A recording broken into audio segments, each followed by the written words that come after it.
اعوذ باللہ من الشیطان الرجیم بسم اللہ الرحمن الرحیم۔ تمام سننے اور دیکھنے والوں کو السلام علیکم۔ آپ دیکھ رہے ہیں روحیل وائس چینل۔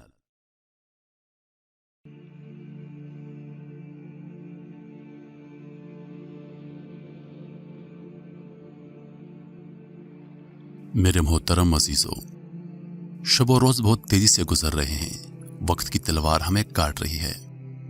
رمضان کے بابرکت لمحات پر لگا کر اڑتے جا رہے ہیں۔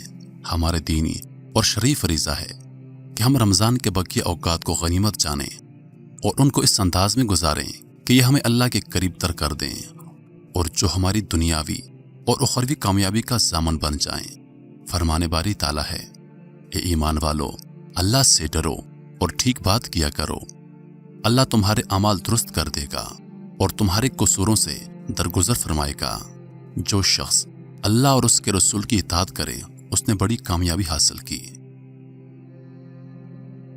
رمضان کے آخری عشرے کی فضیلت اور اجر بہت زیادہ ہے اور اس کی قدر و منزلت بے حد اور بے حساب ہے۔ رسول اللہ صلی اللہ علیہ وآلہ وسلم اس عشرے میں عام دنوں سے زیادہ عبادت کیا کرتے تھے۔ آپ صلی اللہ علیہ وآلہ وسلم اس عشرے کی راتوں میں خود جاگتے، اپنے اہل و عیال کو جگاتے اور عبادت کے لیے کمر بستہ ہو جاتے۔ اس عشرے میں ایک رات ایسی بھی ہے جو 1000 مہینوں کی عبادت سے افضل ہے۔ رسول اللہ صلی اللہ علیہ وآلہ وسلم نے ارشاد فرمایا، جس نے لیلۃ القدر میں ایمان اور ثواب کی نیت سے قیام کیا اس کے گزشتہ تمام گناہ معاف کر دیے جائیں گے۔ اس عشرے کی راتوں میں عاجزی اور دعاؤں میں گڑ گڑا کر اللہ کی طرف رجوع کرنے کی تاکید کی گئی ہے۔ حضرت عائشہ صدیقہ رضی اللہ عنہا فرماتی ہیں کہ میں نے نبی کریم صلی اللہ علیہ وآلہ وسلم سے دریافت کیا کہ یا رسول اللہ صلی اللہ علیہ وآلہ وسلم، اگر میں لیلۃ القدر کو پاؤں تو کیا پڑھوں؟ آپ صلی اللہ علیہ وآلہ وسلم نے ارشاد فرمایا، تو کہہ دے، اے اللہ، تو معاف کرنے والا ہے، معافی کو پسند کرتا ہے، مجھے معاف کر دے۔ اس عشرے میں اعتکاف کرنا ایک مسنون عمل ہے۔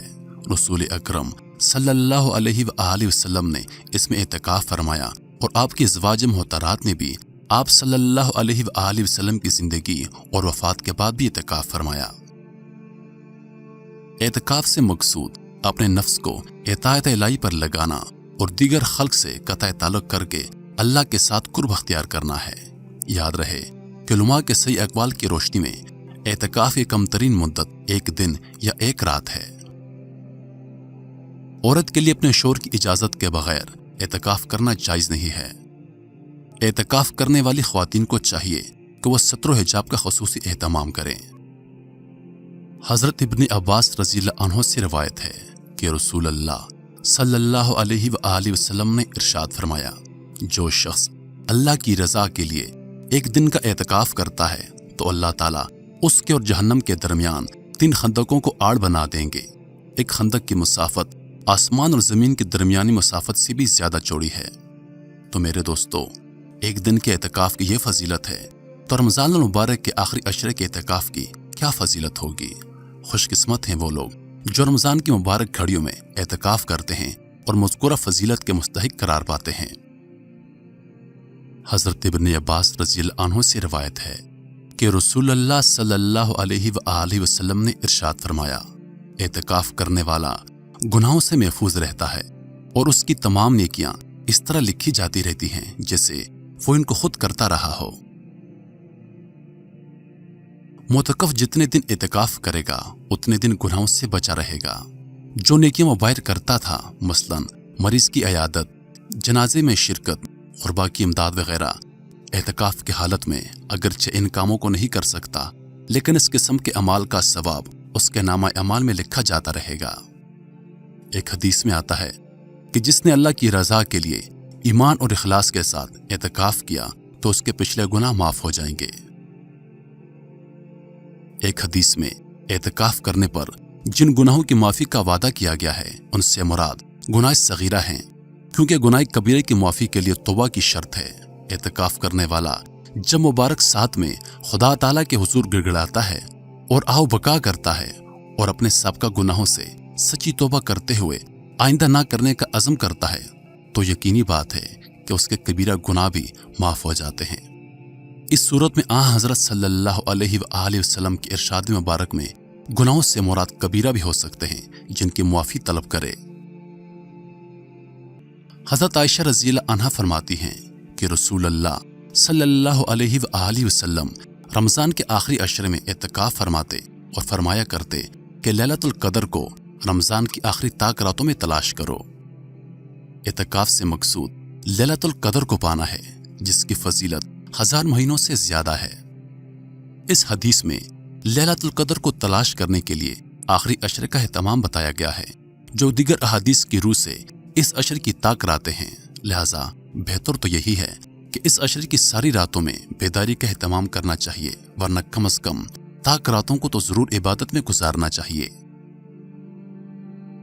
ماہ رمضان کے آخری عشرے میں کیا جانے والا اعتکاف سنت موقدہ علی الکفایہ ہے، یعنی بڑے شہروں کے محلے کی کسی ایک مسجد میں اور گاؤں یا دیہات کی پوری بستی کی کسی ایک مسجد میں کوئی ایک آدمی بھی اعتکاف کرے گا تو سنت سب کی طرف سے ادا ہو جائے گی۔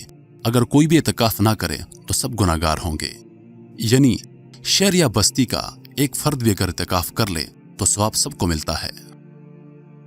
آخری عشرے کے چند دن کا اعتکاف نفل ہے، سنت نہیں۔ سنت اعتکاف کے دل میں اتنی نیت کافی ہے کہ میں اللہ تعالیٰ کی رضا کے لیے رمضان کے آخری عشرے کا مصنون اعتکاف کرتا ہوں۔ کسی شخص کو اجرت دے کر اعتکاف میں بٹھانا جائز نہیں۔